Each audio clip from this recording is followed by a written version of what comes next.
ஒரு school play கிரவுண்ட்ல உள்ளூர் ஃபுட்பால் மேட்ச் நடந்துகிட்டு இருந்துச்சு. ராஜதுரை பாத்துக்கிட்டு இருந்தாரு. பக்கத்துல உட்கார்ந்திருந்த பையன் கிட்ட உங்க அணியோட ஸ்கோர் என்ன அப்படின்னு கேட்டாரு. அந்த பையன் உற்சாகமா நாங்க 0 எதிரணி 3 அப்படின்னு சொன்னான். நீ கவலைப்படாத தம்பின்னு இவர் சொல்ல, அந்த பையன் குழப்பமான பார்வையோட அவரை உற்று பார்த்துக்கிட்டே, நடுவர் இறுதி விசில் அடிக்காத வரைக்கும் நான் ஏன் கவலைப்படணும்னு தீர்க்கமா கேட்டான்.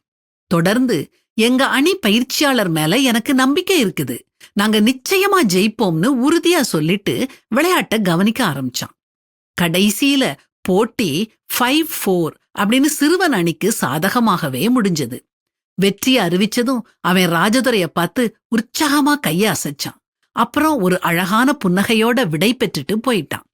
ராஜதுரை அவனுடைய நம்பிக்கைய நினைச்சு ஆச்சரியப்பட்டாரு. அவனுடைய நம்பிக்கை எவ்வளவு அழகான ஆழமான நம்பிக்கை! அது அவரை யோசிக்க வச்சது. அவர் வீட்டுக்கு போனதும் அந்த சிறுவன் அவரை கேட்ட கேள்வி மனசுக்குள்ள ஒலிச்சுக்கிட்டே இருந்துச்சு. நடுவர் இறுதி விசில் அடிக்காத வரைக்கும் நான் ஏன் கவலைப்படணும்? இந்த கேள்வி நம்மையும் சிந்திக்க வைக்குது இல்லையா? வாழ்க்கை ஒரு விளையாட்டு மாதிரி. வாழ்ந்துகிட்டு இருக்கும்போதே நாம ஏன் பல சமயங்கள்ல சோர்ந்து போயிடுறோம்? நமக்கான இறுதி விசில் அடிக்காத வரைக்கும் நாம ஏன் கவலைப்படணும்? சில வேளைக்கு நம்மில் பலர் இறுதி விசில நாமாவே ஒதுக்கிடுறோம். ஆட்டம் முடியறதுக்கு முன்னாலேயே மைதானத்தை விட்டு வெளியே போறோம். இல்லைங்க, இது தப்பு. வாழ்க்கை நம்மிடம் இருக்கும் வரை எதுவும் சாத்தியம் இல்லாமல் இல்லை. நம்மகிட்ட இருக்கும் காலம் பாதியாவோ முக்கால்வாசியாவோ அல்லது முழுசாவோ இருக்கலாம். அது முக்கியம் இல்ல. காலம் முடியும் முன்னால நாமே விசில் அடிக்க கூடாது. நம் ஆட்டத்தின் நடுவர் கடவுள்.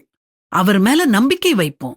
நடுவர் இன்னும் விசில் அடிக்கல அப்படிங்கறத உணர்ந்து வாழ்வின் ஒவ்வொரு தருணத்தையும் உற்சாகமான விளையாட்டை போல ரசிப்போம். மகிழ்ச்சியா இருப்பதும் உயிரோடு இருக்கையில் நன்மை செய்வதுமே அல்லாமல் வேறொரு நன்மையும் மனுஷனுக்கு இல்லை என்று அறிந்தேன். அன்றியும் மனுஷர் யாவரும் புசித்து குடித்து தங்கள் சகல பிரயாசத்தின் பலனையும் அனுபவிப்பது தேவனுடைய அனுகிரகம்னு வேதாகமத்திலையும் வாசிக்கிறோம்.